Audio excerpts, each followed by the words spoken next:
Greetings to all. We are the members of KAP Young Scientists 2024-25 Team A Group A.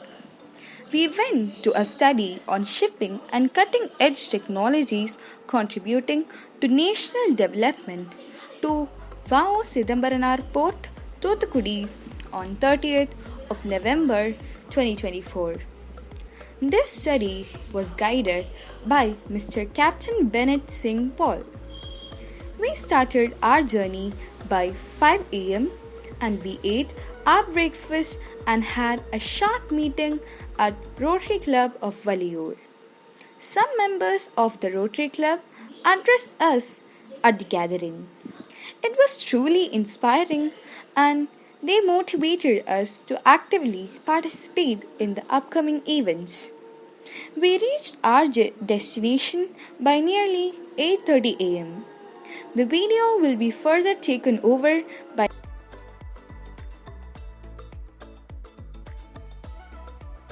Fishing is a vital industry that provides a source of income for many families, but it can also be a hazardous occupation. In Thoothukudi port, we have seen a gillnet hauler. It's a device used to retrieve and haul in gillnets, which are a type of fishing net used to catch fishes. Gillnets are typically used in commercial purpose. Next, we have seen a automatic fish identification system that's known as AFIS. It's designed to automate the process of fish identification, which is typically done manually by humans. Next, we have seen a fish finder. It's a device used to locate and detect fish in water. They use a variety of technologies including sonar, GPS, radar, etc. Fish finding gadgets make fishers to easily find and catch fishes. We went to a ship simulator where we saw many monitors and a ship. And that's nothing but augmented reality, that's AR. We controlled a ship which was going to Singapore, which was a cargo ship. And the sir explained neatly about the ship controlling augmented reality, and we too controlled it.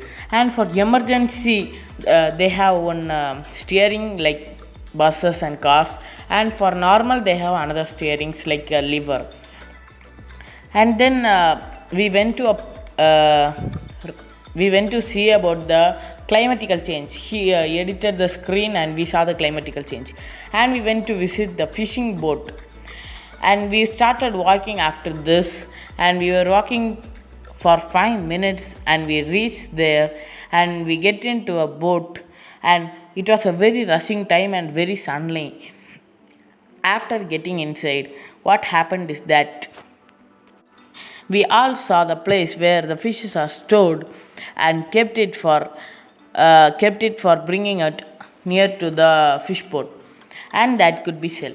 So they has a big place for storing the fish, and they have there's a sir who explained us neatly about how they will catch, how they will store, and how they will stop the engine, and how they explain neatly and clearly, which could give us more and more details.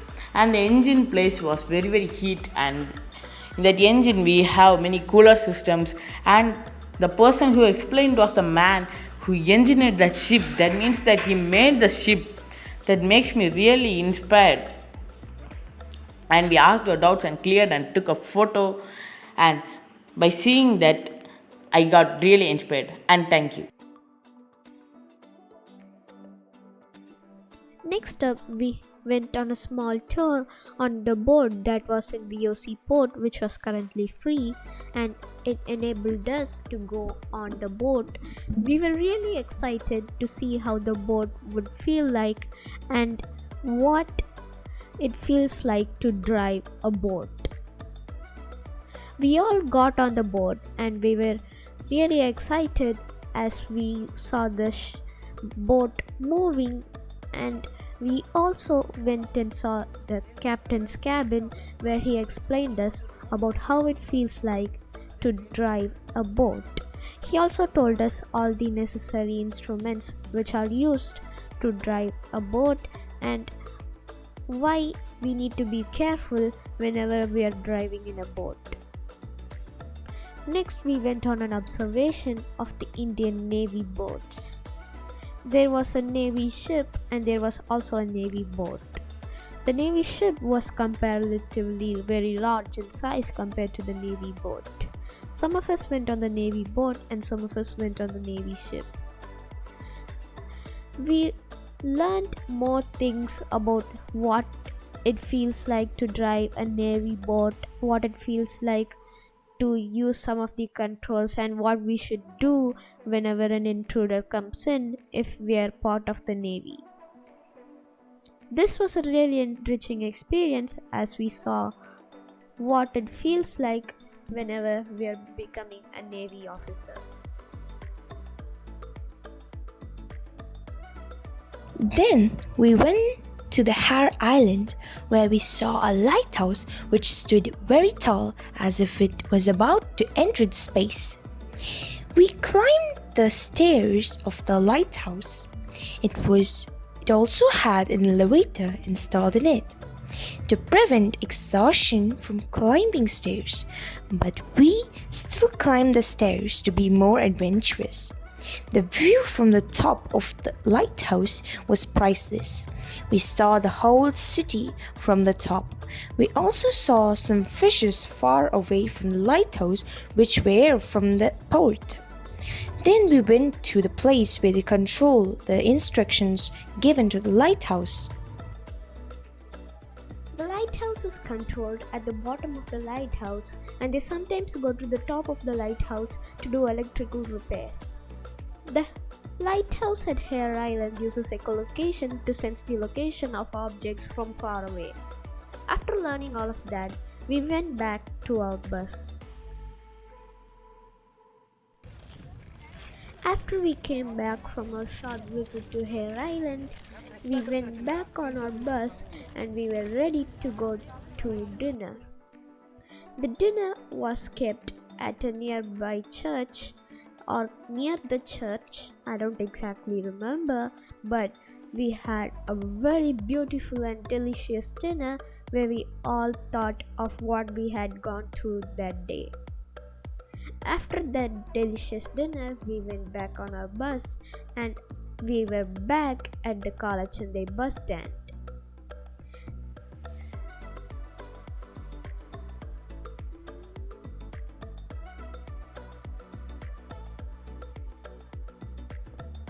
In conclusion, our trip to Tuticorn VOC port was a really enriching experience, and it is only rightful that we thank everyone who made this trip possible. First, I would like to thank Rotary Club of Value for helping inaugurate this session and also giving us beautiful and delicious breakfast. Next, I would like to thank the Tuticorn VOC port members for tolerating us and helping us learn new things about shipping and cutting-edge technology. Finally, I would like to thank Kumari Ariel Peravai, and I would also like to thank our guide for this trip, Captain Bennett Singh. Overall, this trip was a really fascinating experience, and I would like to thank all of the viewers watching this video right now. Thank you all.